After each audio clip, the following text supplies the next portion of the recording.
munaasabadan oo lagu dooranayay guddoonka sare ee ururka iskaashatooyinka gaadiidka iyo dhismaha uuna soo qaban qaabiyay ururka dhaqdhaqaaqa iskaashatooyinka Soomaaliyeed ee UDIS ayna ka soo qayb galeen xildhibaano mas'uuliyiin ka socotay dawladda Soomaaliya agaasimaha wasaaradda gaadiidka iyo duulista hawada xukuumadda federaalka Soomaaliya ayaa lagu qabtay magaalada Muqdisho inta doorashadu ay socotay ayaa waxa ku tartamay 3 musharax oo u tartamayay kuraasta oo kala ah gudoomiyaha iyo 2 gudoomiye ku xigeen inta aysan bilaaban cod bixinta ayaa waxa isku casilay goobta 2 musharax oo kala ah gudoomiye ku xigeenada waxaana kursiga gudoomiyaha koowaad ku tartamay Maxamed Abuukar Afrax iyo Cabdicasiis Calasow Xasan waxaana Maxamed Abuukar Afrax uu helay 46 cod halka Cabdicasiis Calasow Xasan uu helay 14 cod waxaana ku guuleystay gudoomiyaha koowaad ee ururka iskaashatooyinka gaadiidka iyo dhismaha mudane Maxamed Abuukar Afrax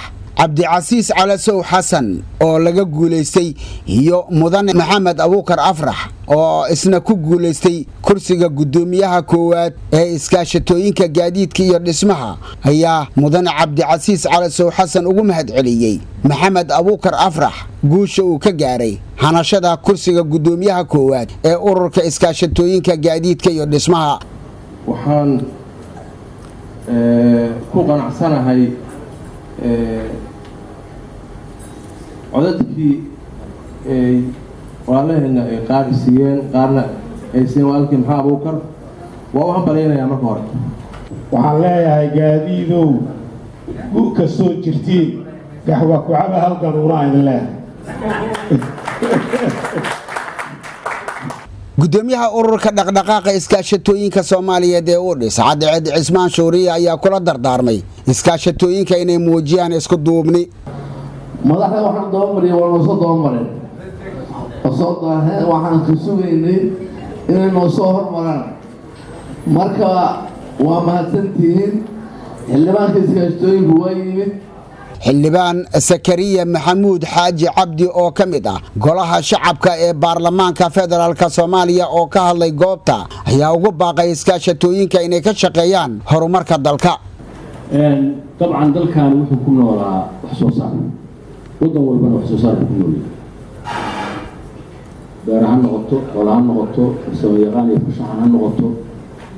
gaadiid ha noqoto gaadiidkii hal meel baa la maraa agaasimaha guud ee wasaaradda gaadiidka iyo duulista hawada xukuumadda federaalka Soomaaliya mudane Cali Gacal Gaabo ayaa ku booriyay iskaashatooyinka inay ka shaqeeyaan horumarka iyo wax wada qabsi ka wasaarad ahaan annagu waa soo dhaweynaynaa waana la shaqeynaynaa waxaa muhiim ah urur kasta ee la dhisaayo in uu fahmo ama la fahmo waxa uu dhisay yahay waxa ururkan loo dhisay aad ku midoobeen waxaan rajaynayaa inay tahay inaad muhiimadiina hormarisaan nidaamka iyo shuruucda wadankana aad fulisaan